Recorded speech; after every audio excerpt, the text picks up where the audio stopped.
Okay, so very quickly recall what, so we almost finished proving this side of so what we're doing is we constructed the pushdown automaton. We know what pushdown automaton is. We defined it. So basically the definition is on the previous slide here. So this was in it. So here is the definition of a pushdown automaton. I'm not going to go through it anymore. But then what we tried to prove now that pushdown automaton is exactly the machine that accepts context-free grammars. Right, so there's two things to prove. So as we had like DFA before and DFA in regular languages, now we have pushdown automata and context-free grammars. Maybe it's more relevant for computer science. The context-free grammars are that is. And so anyways, so what we're trying to prove now in lemma 5 is that if you have a context-free grammar, then you can construct a machine that accepts it. So there's 3 points to this proof. The first one is that you have to construct a machine given a grammar. So you're given a grammar, you construct a machine, and then what you prove is if the word is generated by a grammar, it's accepted by a machine, and the vice versa. If the word is accepted by a machine, it's generated by a grammar. So I just want to quickly remind you how we construct the machine from the grammar. So of course the tape alphabet is your non-terminals. What you can push on your stack, on your machine, is terminals and non-terminals. And the most important part was productions. And how we did this, I'm not going to repeat this in great detail. So we start in some start state. And we just, so initially there's nothing on the tape and nothing on the pushdown stack. So we move on to the state R. And we push start symbol S. So S is on the stack now, I'm in state R. And what I do there, this is just a technical way to write that I just, for every production that I have, that the production is of the form Ni implies Xi1 up to Xiji, whatever this production is. So it's a general production like this. I just push the whole right-hand side I reverse the right-hand side. So reverse it in a sense that Xi1 is on the top. I reverse the production and push it on the stack. This is all this thing does. And here is the effect. So if I was in state R, which was basically my first state I went to when I pushed S, and there's a word W on the tape, and Ni sits on top of my stack, then after I do this thing here, is that the word is not changed. I still am in state R, and now I see that the thing disappeared. Hope it comes back. Okay, it's back. So I replace my top symbol by the right-hand side of the production. This is what this thing is doing, and you just keep on doing this, and once you have non-terminals both on the stack and on the tape, you cancel them. And the idea is that this is exactly what you need to accept the grammar G. So you should be able to, so given a grammar G, this may be also important for the midterm, but I do not have tickets for midterm as of yet, I'm just guessing, but given a grammar, you should be able to construct a machine. This is the idea here. And I think we did prove this. Yeah, we did prove this. So we proved the part that, okay, we construct, so there's 3 parts, right? Construct a machine, prove that if the word is in your grammar, then the word is accepted by this machine. We did this, yes, I think we did this. And now you have to prove the vice versa. This is where we stopped, that if your word is in your machine, so it's accepted by your machine, that the one I just described, then this word is derivable in your grammar. And for this, we also, so lemma 7 is the one we stopped. So let's recall what are we doing here. So now I assume that my word is accepted by my machine. This means there is a string, long string of, well, long or short. So a string of computations, meaning a string of configurations, this constitutes a computation. So in a start state, you're in start state Z0. W is written on your, maybe make it larger. So you're in start state Z0, W is written on your tape, and there's nothing on your pushdown stack. This is how you start. And you have to end in state R unless you just accept right away. So let's say this is a trivial case, you do not accept right away. But in state R, and there's you read the whole word, and there's your pushdown stack is empty. So this means that the W was accepted, that the start state is this and the end state is this.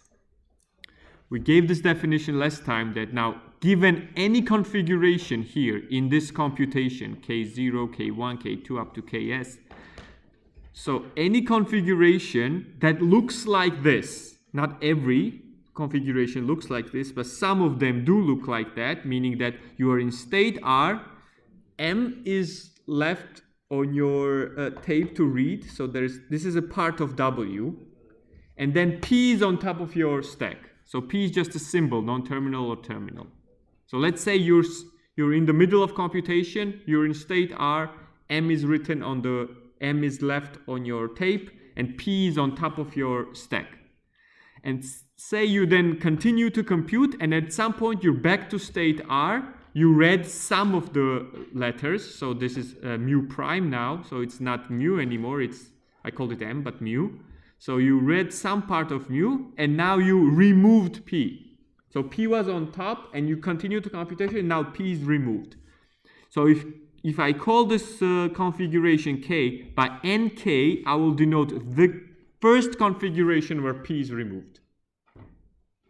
This is NK, and of course, there has to come a point where P is removed, because in the end, you have to remove everything here and come to state R. So there will be a point for this state, this state basically, this configuration, well, state, we reserve state for other things. So for this configuration to come to this configuration, this has to happen because everything has to be removed, namely P also has to get removed. And the first place P gets removed, I call it NK, and tau K is how many steps did I need to remove my top guy on my stack. And it's actually a very clever proof. This is actually very useful if you're trying to do this kind of things, that I'm going to do induction on tau K. So basically all the methods we're using is induction, and then we're going to use diagonalization for Turing machines. This is the main two proof techniques. But induction is not just assuming something and proving the next one. You have to cleverly think of what are you doing induction on. So here it's actually a very clever way to define this tau K and do induction on tau K. One has to realize how the computation really happens and get rid of all the auxiliary states between these two things. This is what is happening here. By the way, if you look into your books, sometimes they define pushdown automata. Like we define it, you can only push one symbol on top. But in some of the books, you can push the whole string on your stack. This is the same thing, basically. So the reason we have to define tau K this way is because we only want to push one symbol at a time. But so this is besides the point.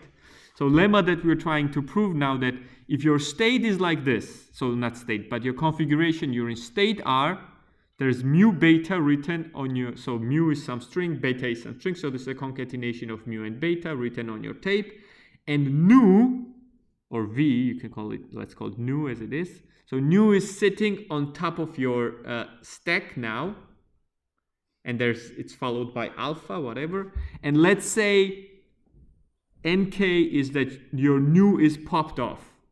Once the nu is, nk is the first place where nu is removed, basically, right? So once nu is removed, of course, you read some portion of the word. And let's say the portion you read is mu. This is what this lemma is assuming. Then this nu actually derives mu. This is what we want to prove. So if you have nu, let's call it v so that we're not confused. There's a v, the symbol sitting on top. And what I'm saying, once you remove this v, whatever this v was deriving on your tape, this thing is also, so whatever you read on the tape when you popped off v for the first time is actually derivable from v. This basically proves the claim if you assume alpha and beta are epsilon. So if you plug in alpha equals epsilon and beta equals epsilon, this actually derives the thing here. And actually, it's not straightforward if you plug it in, but I wrote the explanation here. I wrote down the explanation why, if you plug in alpha and beta, this thing works. And I'm not going to explain it. I wrote it down. It's very much in detail, and I will advise you to, if you do not understand, so these kind of things are very good pivotal points when you want to understand the proof. You should be able, so it just says claim follows if you put this, but why is nk like this and blah, blah, blah. All the details are written out here, but I advise you to look at it yourself. So nk is some kind of null function. nk is basically the next configuration. Nk is just a configuration. This is, so k is some configuration when I have p on top, and nk is the first configuration when p was removed. It might happen that there are many different things going on before I remove p. Like I'm pushing things, popping, so I'm pushing things on top of p, removing things. But the first place where p is removed and alpha, that the thing that was left under p, is still there, that is what I call nk. Everything that happens between k and nk is an auxiliary things that are used to like reverse the thing, push it down and stuff like this. But really the computation that I really need is between k and nk. And if you think about it, if I prove that, well, if you plug in alpha and beta equals epsilon, you will get that, imagine there is nothing here, and there is nothing here, and there's nothing here. So basically what this means is there's r epsilon epsilon here, and r mu nu here, and somehow, so let me not say anything more about this. This is written out here, and you can read it, but I would advise you to do it yourself. Try to think about it, why this implies this, and why in particular n of this RWS, once you think about it, is actually r mu epsilon, where mu is epsilon.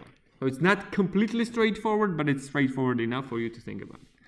Okay, so if I prove this lemma, then this implies the claim that if W is in LM, then W is derived by my grammar. So what I have to do is I want to prove this lemma. Let's open up things here and let's enlarge it. So as I said, I'm going to do induction on tau k. So let me look again what I'm proving. I'm in state R. Mu beta is written on the tape, V is on top of my symbol. I removed V at some point, and what I'm saying that once I removed V here, the portion of the word that I read is exactly derivable from V. If you think about it, that's very intuitive because you're exactly pushing the derivations. You're replacing V by the right-hand side of what V derives, but we'll look at it in a moment. So I'll do it with induction on tau k.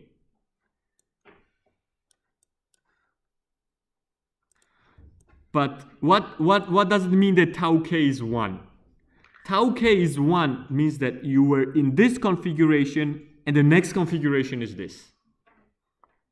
So this means basically that now V, what I call V, is just a single symbol. So if V got removed in just one step, this only can happen by construction 3, which is just removing the matching terminals. That means V and mu are matching terminals. They're both the same. And of course, if V equals mu and they are terminals, if tau k equals 1, then they are the same and V derives mu by 0 productions. So tau k equals 1 is exactly the induction step, which is very easy. The next induction step is when tau k is bigger than 1. So I look at a special case when actually the production that I'm using to follow. So recall that I'm doing a computation here. So let's say the first production that I'm pushing is V implies epsilon. So if this is the production that I'm using, then the only thing that can happen is that V gets popped off right away, and GI is 0, and that means mu is equal epsilon. And so V derives epsilon in just one step because this is a production rule. This is also a marginal case. Nothing special is going on here. The real salt of the argument is what happens next in a general case. And if you think about it, look what's happening. So let's look at the general case. So what's happening is in your state R, mu beta is written on the tape and V is on top of your stack. I think you can understand this if you look at it carefully. So what happens next, well, it's not next, but after so many steps, intermediary steps, V gets replaced by the production. So there is a production, V implies xi1 up to xiji. So this thing gets, so V gets removed, and this xi1, xi2 and things are getting pushed on my stack with xi sitting on top, right? So this is a construction of my machine. This is how my machine works. It replaces symbols with the right-hand side of the production, with left-hand side being this symbol. So what is really happening is now I'm going to give you, so I have to prove that this word is derivable in my grammar. So now my V implies xi1 to xiji minus 1. Again, we have this problem. But now xi1 derives a portion of my mu, because it's an induction assumption, because each of these guys here are now a shorter than tau k. So each tau kj, meaning that each subtree here can already be written this way. So xi1 derives some portion mu1, xiji derives some portion of mu ji. So I just make first step. This is a crucial thing that repeats over and over here. So I make first step here, and now I know that xi1 derives a portion mu1. Then I do it again. xi2 derives a portion. xi3 derives a portion. And I do this again and again. And so I have a bunch of derivation trees like this. xi1, imagine xi2, xi3, up to xiji. And then I just connect them with one production. V implies xi1 to xij.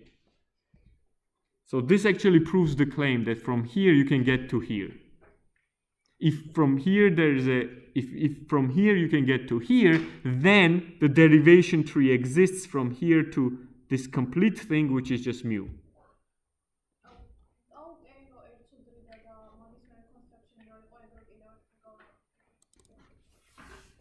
So it's basically this picture is the whole proof here. But now actually this finishes the one part of the proof.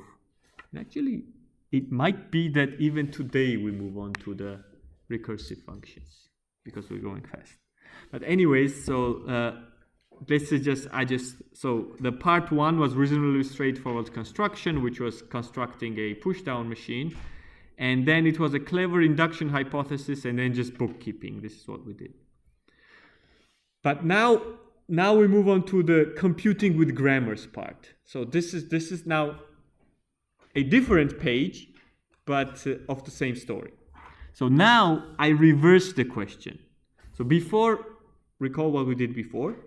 So before we had a grammar, right? And we constructed a pushdown machine. Because for the grammar, we replace the things as the stack symbols on top and blah, blah, blah.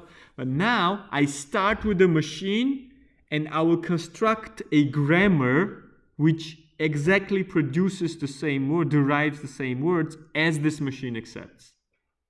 This is what I'm going to do.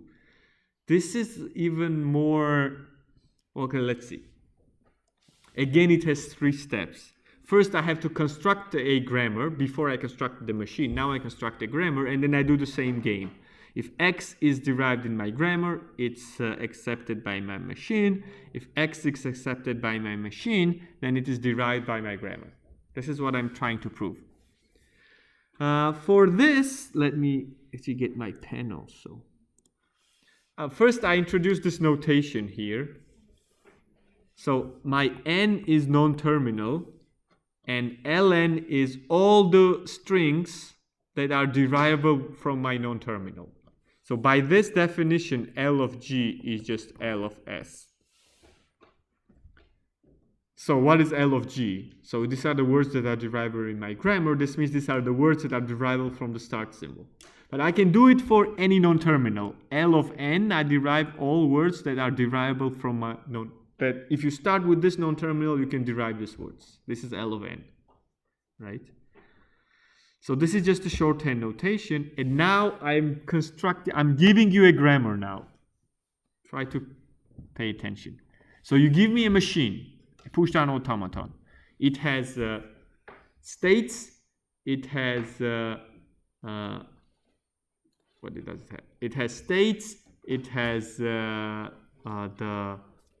pushdown alphabet, and it has alphabet that's written on the tape, right? And it has transition functions. So now I construct a grammar. My terminals of my grammar is exactly what my machine can be, what things that can be written on the tape. The most interesting part is the non-terminals. The non-terminals are triples.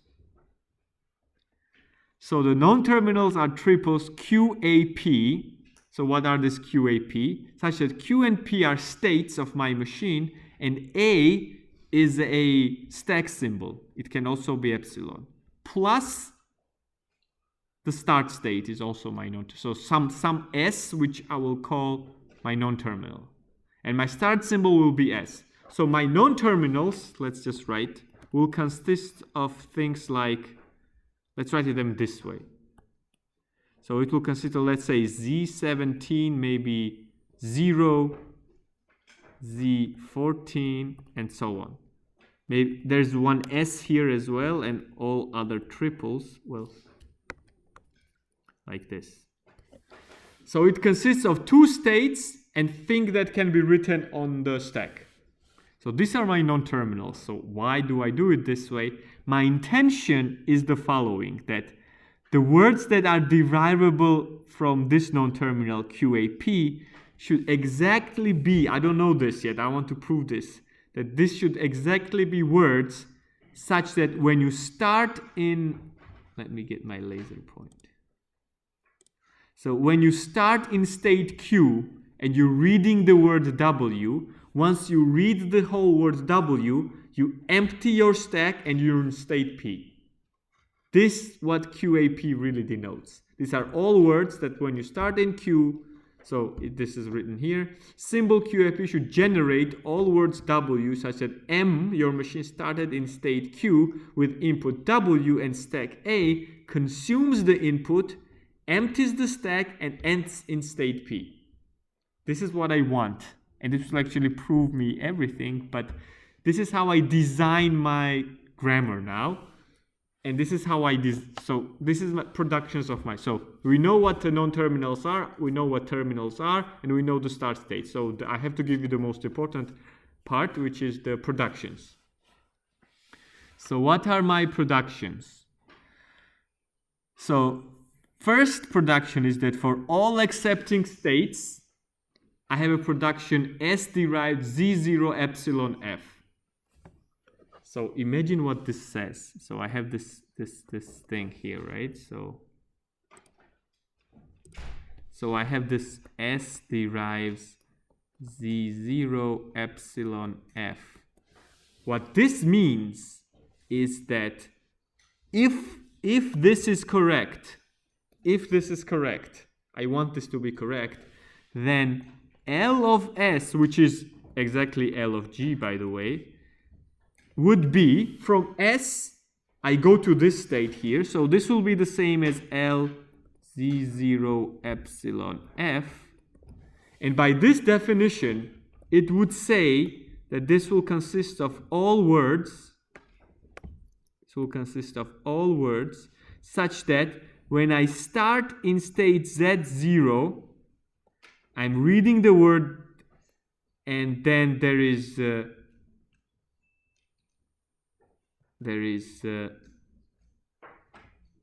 epsilon here, then this produces state F epsilon epsilon. I just rewrote what it says here. So I just rewrote the things here. So the words derivable from Z0 epsilon F will be all the words that when I start in Z0, they're written and there's nothing on my stack, I end up in state F with nothing on the stack and the whole word read already. And if F is an accepting state, then this exactly means all the words that I want to accept.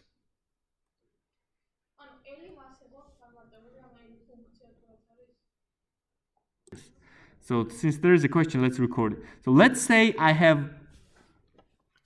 say I'm given a machine and I'm constructing my grammar, right? So let's get it. So my machine, and I want to construct this grammar. Let's say my machine has 3 states,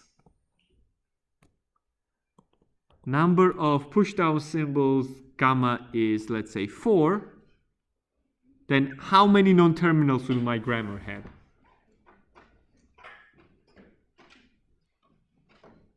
So I have 3 states in my machine, and my gamma, has 4 symbols. How many non-terminals will I generate in my grammar here?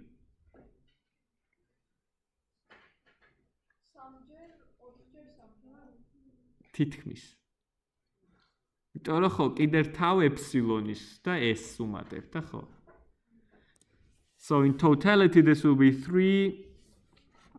So let's get our pen back.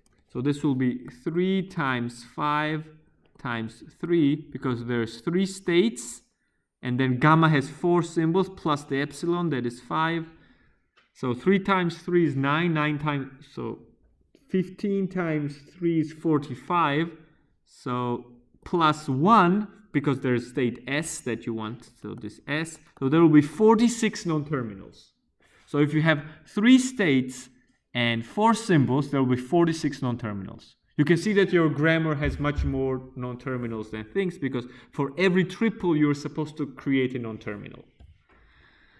But again, to come back to what am I doing here is that for all accepting states, I create this production. What else do I create? What are other productions I create? That now I look at how my machine operates, and I have to create a grammar.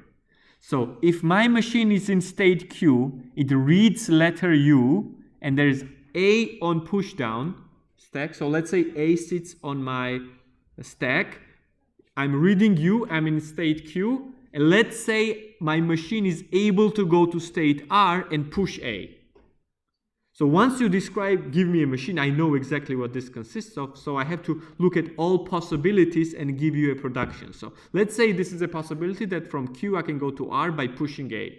Then I will add this non-terminal here, so this production here, that for all states Q and P, I will add that if I'm in state Q, there's A on my stack, so basically, if I'm in state, so my non-terminal QAP should derive U. If you think about what this machine is doing, it's reading U. So U should be derivable somehow. So I read U, I should go to state R because my machine moves to state R.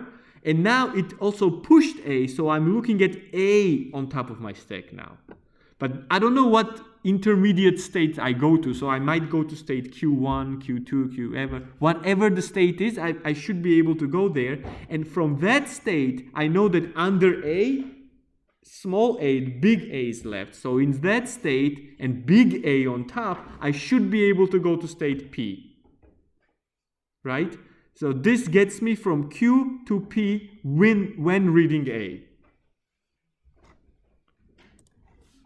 Okay, to continue, so we pop out U here as a symbol and do this. Exactly the same way in number 3, it's exactly the same, but I'm also allowing to push epsilon now. If you're allowed to push epsilon, you do this exactly same production. There's basically, this could have been written as one rule. No problem here. Let's just skip it and leave it for you to think about. But rather, let's look at 5 is redundant, but let's look at 4. So what is 4? 4 is, let's say you're in state Q now, you're reading U and A is on top, and now let's say your machine is able to remove A and move to state R. So it's pop operation, not pushing something, rather popping. And so this is actually easier to understand. Then what production should you add? So you want to go from Q to P when A sits on top. You want to produce all the words that go from Q to P when A sits on top. So you want, look at this picture. So you're in Q, you read A's on your stack, and you're reading W. You want these W's here. So what you should be able to do, once you read U, you pop U out, you move to state R, but you remove A now. So A is completely removed and there's epsilon here, and you go to state P. So you should be able to substitute this guy with this guy if your machine is able to do this. And there's again the number 5, which says what happens when you pop off from the empty stack, but we know we disallowed this. In the beginning we said that we never pop from empty stack, so this is not even there, so we do not discuss this. And then the final thing that we add, number 6 rule, production, is that if you state Q without reading anything, you can stay in state Q. So basically these are all words that go from Q to Q without reading anything. So this is epsilon. So if I want this guy to be true, that starting from Q, what are the words that get you from Q to Q? Well, the right way to say this, so this left-hand side represents what are the words that start in Q, end in Q, and there's nothing on the top, it's just empty words. So you just in state Q, you're again in state Q, and there's nothing on top of your stack, so this rule should be added. So this actually describes your grammar now.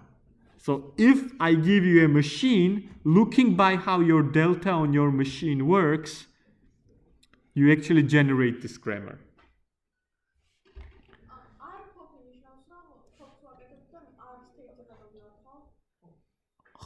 This means that you're removing A, you're popping A from your stack, and you move on to state R. Esa. Esa. I left it as an X side because it's very similar to case 2. So it's exactly, you're pushing again, but you're pushing whenever your stack is empty.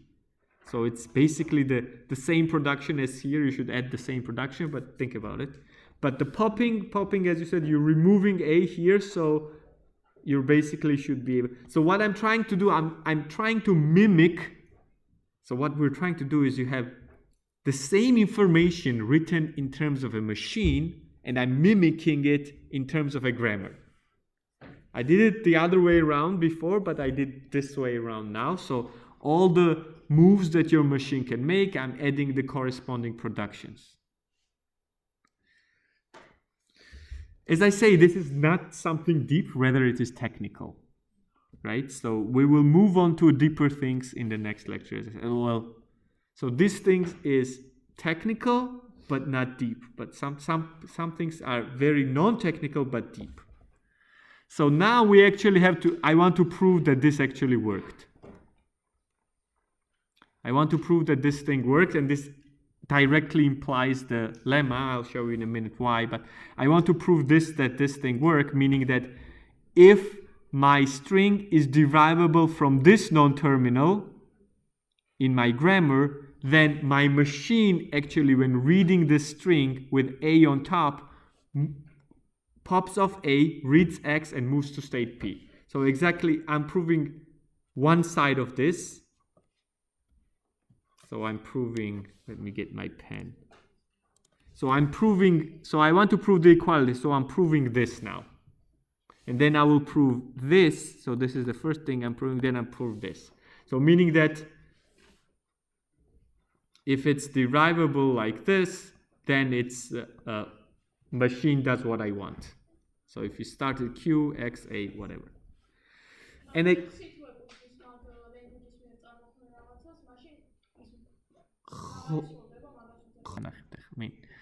so again, it's a proof by induction of depth of the derivation tree now. So it's basically the same thing but I'm doing everything I did in reverse now.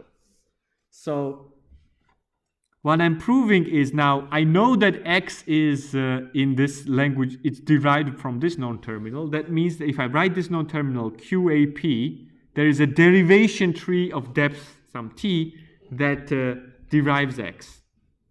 I know this, right? Because I assume the left-hand side says that there is a derivation tree. So now I do that for each t. I want to prove that machine started here, ends up here. This is what I want to do. So I do it by induction, and first I assume t equals 1. The t equals 1 means that if the derivation tree has side length 1, this exactly means that only this rule was used.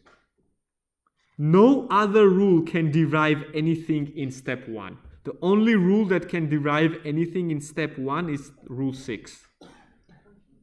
In all the other cases, the right-hand side contains non-terminals. It cannot be a one-step derivation. Every rule here, 4, 3, 2, 1. Rule 6, however, derives something in one step. So if t equals 1, it can only happen in construction 6. And this means that this rule is used, as I said, and then this is trivial. If this rule was used in my production, you can check that then P has to equal to Q, X has to equal to A, which is all epsilon, and everything is derived in 0 steps. Exactly the same way as we did before.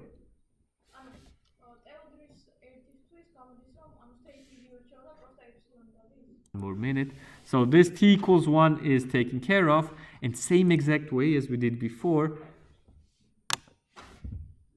Look at the same, it looks exactly the same, the construction. Let's okay, let's take a break because it's and then we continue this. Okay, let's push this through to completion. So again, we're doing the induction. For t equals 1, again, we get the trivial consequence that everything is derivable by 0 steps. And the picture is the same now, if you look at it. So now I want to derive, assume that for t minus 1 and less, it's true, and prove for t. Recall what we're proving, that if x is derivable in my grammar, then it's computed in my machine. Computed in a sense that if you start with q, you end up in p. So what I say, so if my x is derivable in my grammar from QAP, I can write a derivation tree. That means that I can start, this is the root, so QAP is at my root, and then I have to go through all possibilities that can be, what can be used as my first derivation. If you recall, we only had 5 possibilities, right? 1, 2, 3, 4, and 6. So I have to go through all possibilities, and the first possibility is that the push is happening. So this is this possibility here, possibility 2. So if possibility 2 is happening, then recall what possibility 2 was, that if you're in QAP, you have terminal U and 2 non-terminals RAQ1 and Q1AP. So I write that. That this is the first thing that happened, that I have a terminal U, nothing can be derived from here anyway, so this is a leaf now. And then I have RAQ1 and Q1AP. So this is, let's say this is what happened on the first step, and then I don't know what happened next. So there's some derivation, this derives Z1, this derives Z2, but I know that U, Z1, Z2 is just X. Yeah, here it is. X is U, Z1, Z2. This is what I know. So now look what happens on my machine. So if this thing happened as my first production, so I went from here to here and here and here, so the case 2 happened, then I know that what my machine does is that when it's in state Q, it reads X, and A is on my pushdown symbol. This is how I constructed my grammar. It reads U, my machine reads U, and it pushes A. This is the case that I'm looking at, that the push A happened. So if push A happened, here it is. So if push A happened, A is on top of big A. A is on top of big A, and U is read. So I read U, and I have Z1, Z2. So this is my construction of my grammar. So I'm here. And now let's look at only this non-terminal here, RAQ1. So by induction hypothesis, this tree is shorter. So that means that there is a string like this, that it starts in state R, it reads Z1 and it sees A on top right here. So it sees A on top. I'm looking at this tree here. Then it goes to state Q1 and epsilon epsilon. This is the induction hypothesis. But now what I'm claiming is, so let me ask you a question, even though you might not be completely following this. Now let me ask you a question about, let's forget everything and how do push-down automata work. So let's say I have a push-down automaton that in state Q, when the X is written on my tape and A is a push-down at the top of the stack, let's say it goes to state R, it goes to Z1, Z2 means that, so basically, so look here, X is just one symbol and then Z1, Z2. So that means Z1, Z2 is just one symbol removed from X. So it goes here and then it pushes A. So on my stack I have now AA. And in addition, I know that if I'm state R and Z1 is written and A is on top, I will end up to Q1 and epsilon. How can I conclude this? So let me ask you in another. So what I'm saying is if in state R, I have Z1, Z2 here, and I have AA like this, and I know, so my machine is somewhere here. I know that if in state R, I only read Z1 and A is on top, I go to Q1, basically epsilon. If I only have this portion.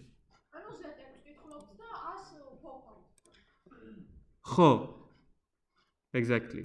So I'm reading Z1 and basically what it's saying, where is my, here. So I'm reading Z1 and I will pop A, basically that's what it's saying. Yeah, that's exactly what this thing says. But this means that if Z2 is written after Z1 and if big A is under A1, then from R Z1 Z2 AA, which is written here, you will exactly get to Q1 Z2A.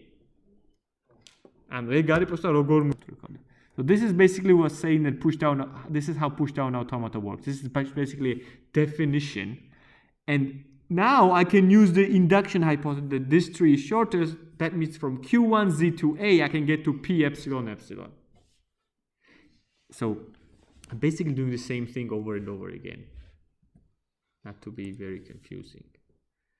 And so this was construction 2, meaning I only looked at the case when this happened, the pushing happened. I looked at the case where A was pushed over top of A. But I have to look at construction 3 when I'm pushing on the epsilon. This is an exercise.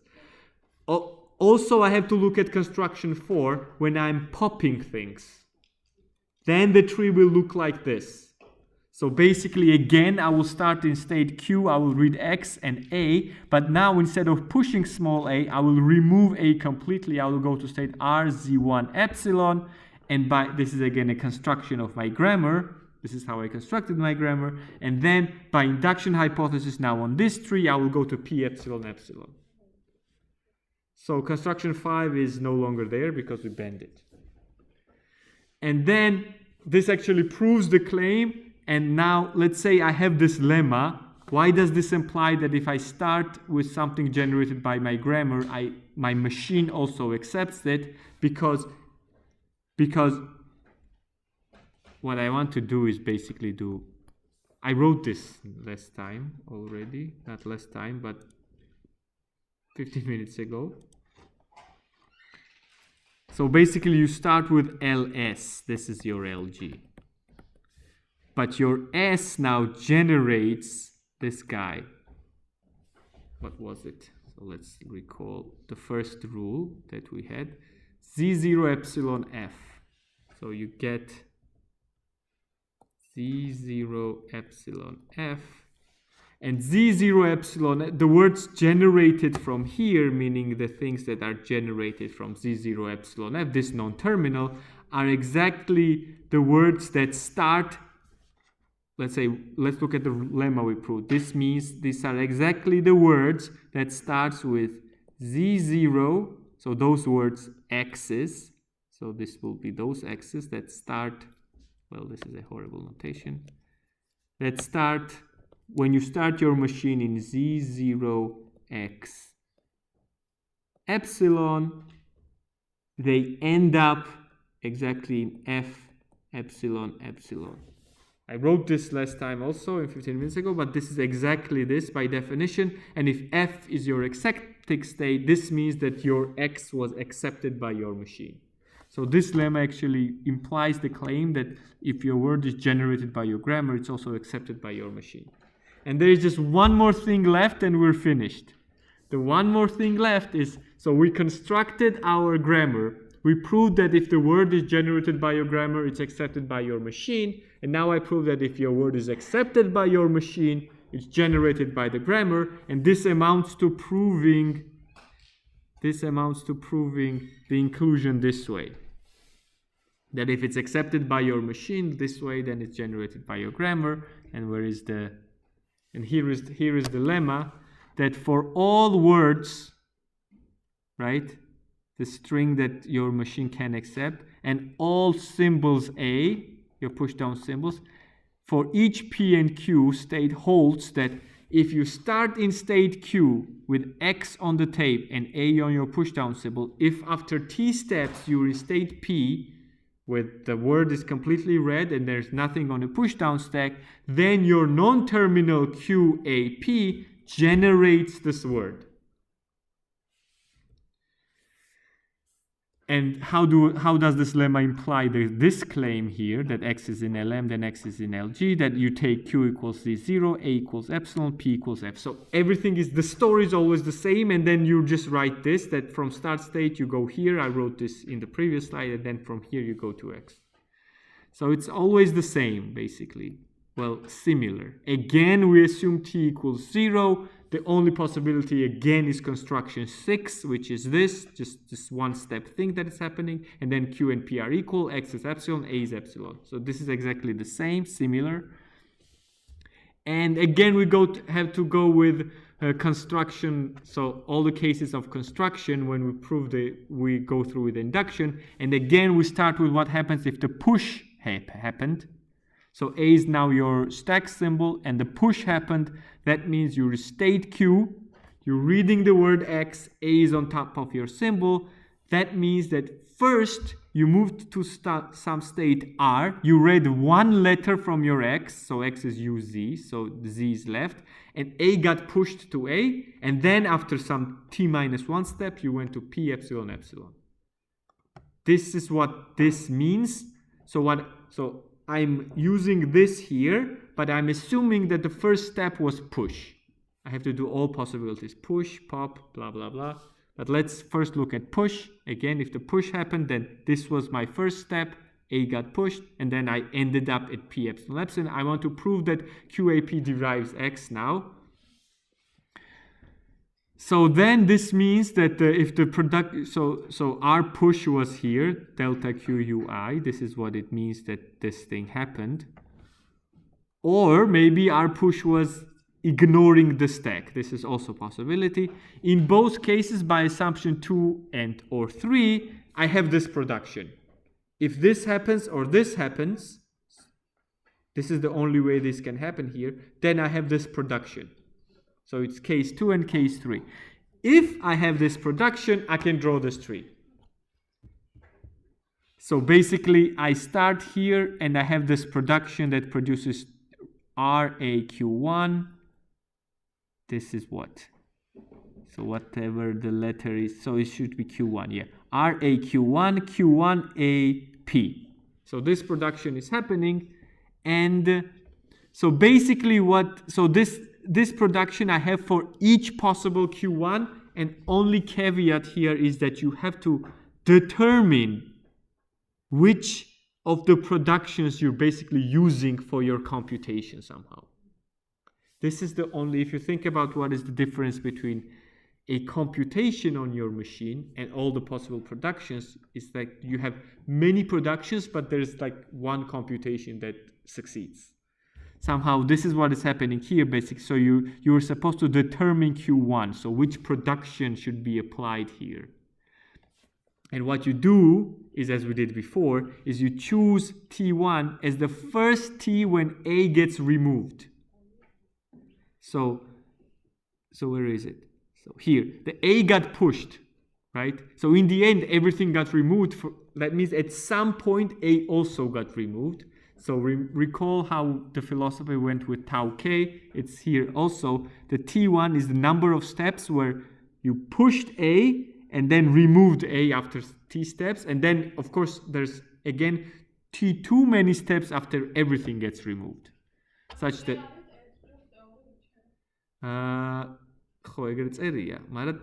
so it says T is T1 plus T2, but probably T1 plus T2 plus 1. Because this first step here is also happening. In order to get here, so you start with QXA and you get to RZAA. Then from RZAA, there's T1 and T2. So T1 plus T2 plus 1 should be T, probably. So there's probably one. So I think there's plus 1 missing, whatever. I'm not going to get a pen, but you can redefine T, and there's no problem. These are smaller than T. That's the whole point. So since these are smaller than T, you can use the induction here. And M is a pushdown automata. Definition of M means that if I start with R and only Z1 and A, it's the same trick that we were doing 5 minutes ago. So, but the backwards. So if I start in state R and I have a portion of Z1 and A is on top of my symbol, if from here I can get to here, from here I can get to here. So let me repeat this. So this is actually the reverse of what happened before. And basically then this induction hypothesis gives derivation trees of T1 and T2 like here. And this is then you get a derivation tree in my grammar from QAP. Why does this keep shutting off? Keeps shutting off. So I'm not gonna, so then the same exact way you do it for case 2 now. So before I assumed that the first thing that happened was pushing. Now I assume that the first thing that happens is popping. It's actually easier. There's only one production that this can be used. And again, the same exact way, you get an induction like this. So you see that this actually proves the whole thing. I mean, construction 4 is this, construction 3 is this, and this actually finishes our proof. And you remember this is hardcore computer science of 1962. It's highly technical. Instead of starting something new, let's just do a quick recap of what we did and then maybe ask questions. What? Why would I need to sign? So let's start from the beginning. Well, so we had this. So we had this thing called what? Let's start a new page. So what did we do? So we had this Chomsky hierarchy. So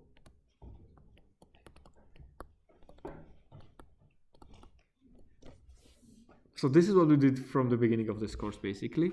So initially, we defined what languages are, blah, blah, blah, alphabet, whatever. And then we had the Chomsky hierarchy like this. So maybe start from bottom. So here we had regular languages. Then we had context-free languages. Then we had context-sensitive languages. And then we had type 0. That's also called recursively enumerable and stuff. We'll see it in a minute. So how we defined it initially was in terms of grammars. So what was regular? Regular were all languages defined by regular expressions. Regex, they also call it in computer science. So regex expressions define regular languages. This can be coded in your computer with a regular expression, and then it produces your language, or at least knows what things are in there and what things are not. Then we had context-free languages. So these were things that had one non-terminal on the left side, blah, blah, blah. Then we had context-sensitive languages, and then we have type 0. Then we proved that, so we know for sure there is something here, namely one letter things are there. Every finite language is here. Then by pumping lemma, we proved that there's something here. And then by pumping lemma for regular languages, we proved, for context-free grammars, we proved that there's something here. We do not know whether there is something here as of yet. We do not know this, that maybe type 0 and context sensitive are the same thing. Maybe they coincide. We don't know this yet, but we know that these three things can be told apart. This is why this is a hierarchy. That means that they're not equals, they're really inside each other like this. And then we proved that regular languages can be defined. Actually, this guy can be redrawn here the same exact way. Let's redraw this the same exact way, like this. So the same exact picture now can be drawn, so let's call it, it's like the same in a sense. Here we call this guy DFAs. So these are languages accepted by DFAs, which is actually the same as the languages accepted by NFAs, which we showed this. And these are exactly the regular languages. This is the first thing we saw. Now what we proved in this technical rather proof is that non-deterministic pushdown automata is exactly here, which is the same exactly except things as the context-free grammars generate. This is what we proved now. And it turns out then next we're going to go in and show that type 0 things are Turing machines, basically. And then a special linearly bounded Turing machines, LBTMs maybe, will be the ones that recognize the context-sensitive things. So there's another world of machines that you describe. So machines are basically algorithms, right? You can see that DFA is just a description, the delta of DFA is description of an algorithm, but it's a special type of algorithm. For example, it doesn't use unbounded while loops. So it's a specifically easy algorithm. The pushdown automaton is also an algorithm, but it uses a stack, right? DFA was not using a stack. So if you're using a stack, what you're really describing, what we just proved, is a context-free grammars.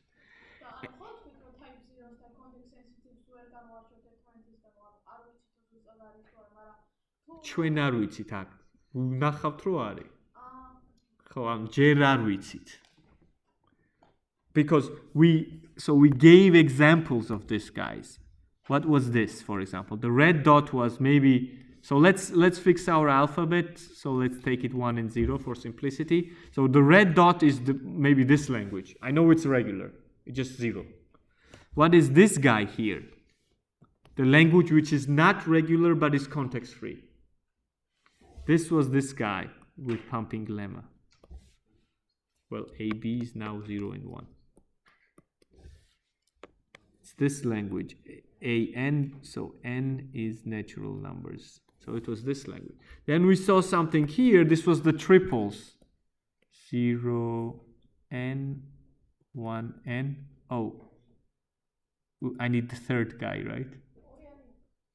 Yeah, but I didn't allow. So let's make it 2. Like this. I don't know. So you need the third letter to actually come up there. There's something here. I'm sure there is, of course, there is something in 2 letters also that is context sensitive and not context free. But the example we saw was something like this. And type 0 will be Turing machines, as I said. Then so linearly bounded Turing machines were basically those Turing machines that operate in linear time. So we will constrain it with the time now, how many steps is it making and things like this. So this will be this guy's here. But we will see that Turing machines, so as I said, all the machines are basically algorithms, right? So you can look at algorithms 2 different ways, as machines or grammars. The production rules are also kind of your algorithm, what you can generate. So we will see that, we will assume basically, this is the church thesis, that everything that is computable, that means for anything you can write algorithm for, is a Turing machine, meaning that Turing machines are absolutely describing everything that ever can be computed. But somehow this statement can never be proven, because what definition am I going to use for computability? to prove that Turing machines is everything that can be computed, I have to give you a definition of what it means to be computable. Of course, I will give you the definition of Turing machine, but to give you a definition of what it means for something to be computable is kind of a moot point, because if I give you this definition, I might tell you everything that is computed is exactly things that are described by type 0 grammars. Then it's kind of a circular argument. So we'll discuss this more in greater detail. So I will use Turing machines as basically as a definition of what it means to be computable. And then the church thesis really states that your intuition, your intuitive knowledge of what is computable is exactly Turing machines. So this is what church thesis basically is saying. So it's unprovable in a sense, because it doesn't really have a concrete definition of computability. Rather, it defines computability in a sense of, if we define computability in the sense of Turing machines or type 0 languages, then church thesis says that this exactly captures our intuition. So basically, this is the rundown. So what we did during the last 2 lectures was actually proving this part here. And in the next lectures, we will go back to recursive functions. And I will give the description of recursive functions there. We had recursive functions in algorithms course, and then now we're gonna revisit them in more greater detail to actually find out what the computability means and what algorithm really means, and try to define it anyways. So I will stop this and let's ask questions.